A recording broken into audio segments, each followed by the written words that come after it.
Hello everyone, I am Shilpa Das. आप सबका स्वागत है 5 पैसा चैनल पर।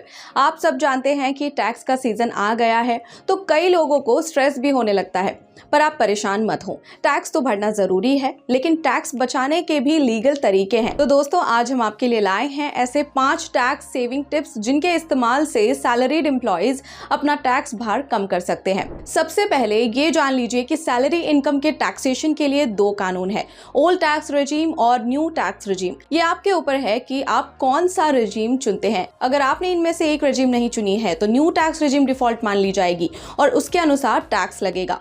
ओल्ड टैक्स रेजीम में आपको कई तरह के इन्वेस्टमेंट्स पर डिडक्शंस और एग्जेम्पशंस मिलते हैं। दूसरी तरफ न्यू टैक्स रेजीम में मिलने वाले एग्जेम्पशंस और डिडक्शन पर हम ऑलरेडी एक वीडियो अपलोड कर चुके हैं। न्यू टैक्स रेजिम में अगर आपकी सालाना टैक्सेबल इनकम 7 लाख रुपए तक की है तो आपको कुछ भी टैक्स भरने की जरूरत नहीं पड़ती। ओल्ड टैक्स रेजिम में ये लिमिट 5 लाख रुपए तक की है। इन दोनों ही रेजिम्स में आपको 50,000 रुपए तक का स्टैंडर्ड डिडक्शन मिलता है। चलिए अब बात करते हैं टॉप 5 टैक्स सेविंग के तरीकों के बारे में। Section 80C instruments. Income tax act के सेक्शन 80C में काफी सारे इंस्ट्रूमेंट्स आते हैं और इस सेक्शन में आप एक फाइनेंशियल ईयर में 1.5 लाख रुपए तक के निवेश पर डिडक्शन ले सकते हैं। ये बेनिफिट सिर्फ ओल्ड टैक्स रेजिम में ही मिलता है। Life insurance premium. आप अपने स्पाउस और चिल्ड्रन के लिए ली गई लाइफ इंश्योरेंस के प्रीमियम पर टैक्स डिडक्शन क्लेम कर सकते हैं। पीपीएफ पब्लिक प्रोविडेंट फंड में आपको फिक्स रिटर्न मिलता है और इसमें 15 साल का लॉक इन होता है। इसमें एक फाइनेंशियल ईयर में मिनिमम इन्वेस्टमेंट 500 रुपए और मैक्सिमम 1.5 लाख रुपए तक की होती है। एनएससीज नेशनल सेविंग सर्टिफिकेट्स एक फिक्स्ड इनकम इंस्ट्रूमेंट है और इसमें 5 साल का लॉक इन होता है। ULIP unit linked insurance plan investment और लाइफ इंश्योरेंस का कॉम्बो होता है। इसमें 5 साल का लॉक इन पीरियड होता है। ELSS funds equity linked saving scheme funds एक तरह के इक्विटी म्यूचुअल फंड है और इसमें सबसे कम लॉक इन पीरियड होता है 3 साल का। इसमें रिटर्न्स मार्केट लिंक्ड होते हैं। Housing loan principal amount. Home loan में जो प्रिंसिपल अमाउंट होता है उस पर डिडक्शन मिलता है। Tax saving FD. ये एफडीज फुल्ली सिक्योर होती हैं और फिक्स्ड इंटरेस्ट देती हैं, लेकिन इनमें 5 साल का लॉक इन होता है। सुकन्या समृद्धि योजना। ये अकाउंट पेरेंट्स अपनी बेटी के लिए खुलवा सकते हैं और इसकी 21 साल की मैच्योरिटी होती है। इसमें आप जो भी पैसा जमा करते हैं उस पर डिडक्शन ले सकते हैं। SCSS senior citizen saving scheme में फिक्स्ड इंटरेस्ट रेट मिलता है और जो लोग 60 साल से ऊपर के हैं वो ये अकाउंट खोल सकते हैं। इसमें 5 साल का लॉक इन होता है। नेशनल पेंशन स्कीम यानी कि एनपीएस अकाउंट कोई भी इंडियन सिटीजन खुलवा सकता है जिसकी उम्र 18 साल से लेकर 70 साल के बीच में है। इसमें जब तक आप 60 साल के नहीं हो जाते तब तक लॉक इन होता है और फिर आपको लगातार पेंशन मिलती है, लेकिन कुछ कंडीशंस में प्री मैच्योर विड्रॉल और क्लोजर किया जा सकता है। आप टियर 1 एनपीएस अकाउंट में निवेश के अमाउंट पर 80 CCD1 में डिडक्शन ले सकते हैं। 80C, 80CCC और 80 CCD1 के कुल मिलाकर 1.5 लाख रुपए तक की लिमिट है। ये स्कीम 80 CCD1B में भी आती है जिसमें आप एडिशनल 50,000 रुपए के इन्वेस्टमेंट पर डिडक्शन ले सकते हैं। ये दोनों फायदे सिर्फ ओल्ड रेजिम में ही मिलते हैं। एनपीएस में आपका एम्प्लॉयर जो पैसा डालता है उस पर आप डिडक्शन ले सकते हैं जो कि सेक्शन 80 CCD2 में आता है। ये डिडक्शन ओल्ड और न्यू रेजिम दोनों में ही मिलता है। इसमें 2 कंडीशंस में डिडक्शन ले सकते हैं। एम्प्लॉयर इन PSU और private company 10% of basic salary plus DA। Employer central और state government 14% of basic salary plus DA। Health insurance premium section 80D में आप अपने हेल्थ और मेडिकल इंश्योरेंस में जो भी प्रीमियम भरते हैं उस पर डिडक्शन क्लेम कर सकते हैं। ये बेनिफिट सिर्फ ओल्ड रेजिम में ही मिलता है। इसमें 3 कंडीशंस होती हैं, for yourself, spouse and dependent children below 60 years of age. तो आप 25,000 रुपए तक का डिडक्शन ले सकते हैं।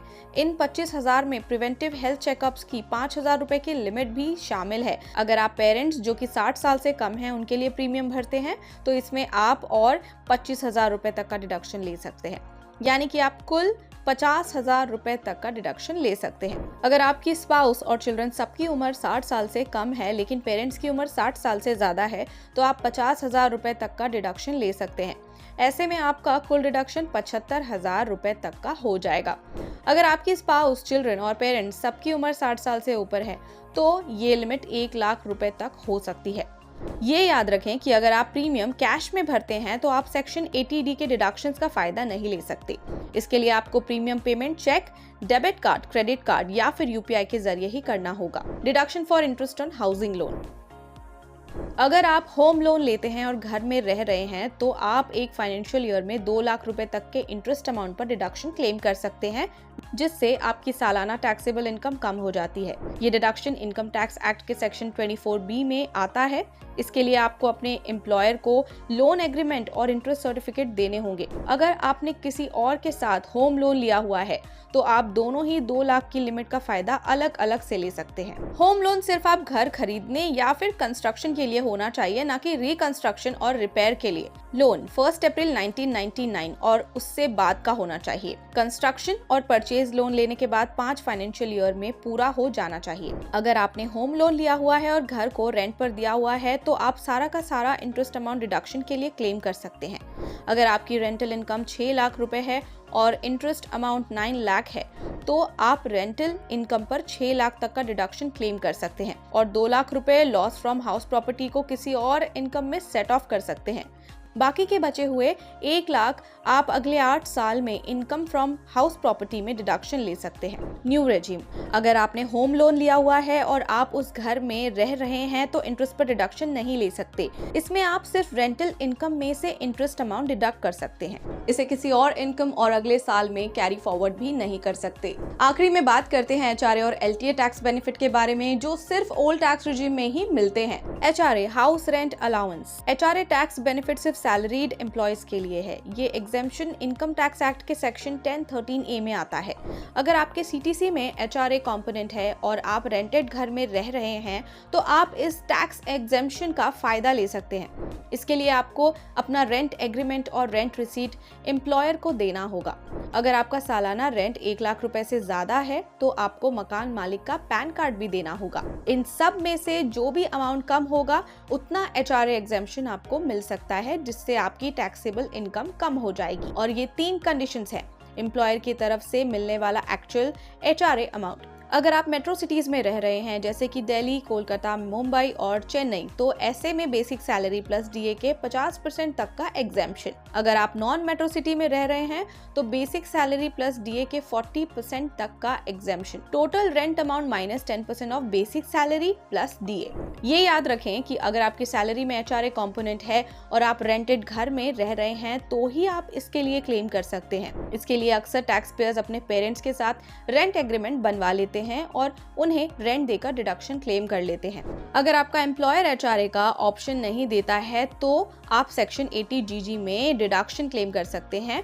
इन 3 में से जो भी अमाउंट कम होगा उतना डिडक्शन आप ले सकते हैं। ₹5,000 पर मंथ और ₹60,000 in a year. Adjusted total income का 25%, एडजस्टेड टोटल इनकम के 10% के ऊपर का एक्स्ट्रा रेंट। LTA यानी कि लीव ट्रैवल अलाउंस। अगर आप इंडिया में बिना किसी ऑफिशियल काम के ट्रैवल करते हैं या फिर आपका कोई डिपेंडेंट जैसे कि स्पाउस, पेरेंट्स, 2 चिल्ड्रन और सिबलिंग्स ट्रैवल करता है तो आप सेक्शन 10(5) में LTA पर डिडक्शन क्लेम कर सकते हैं। ये आपको तभी मिलता है अगर आपका एम्प्लॉयर इसका ऑप्शन देता है और इसके लिए आपको एम्प्लॉयर को ट्रैवल प्रूफ देना होगा। जितना LTA अमाउंट आपके सैलरी के कंपोनेंट में होता है उतना ही डिडक्शन क्लेम हो सकता है। अगर आपका LTA अमाउंट सैलरी में 25,000 रुपए है और आपका ट्रैवल एक्सपेंस 20,000 रुपए का होता है तो सिर्फ 20,000 तक का ही डिडक्शन ले सकते हैं और बाकी के 5,000 रुपीज आपकी टैक्सेबल इनकम में आ जाएंगे।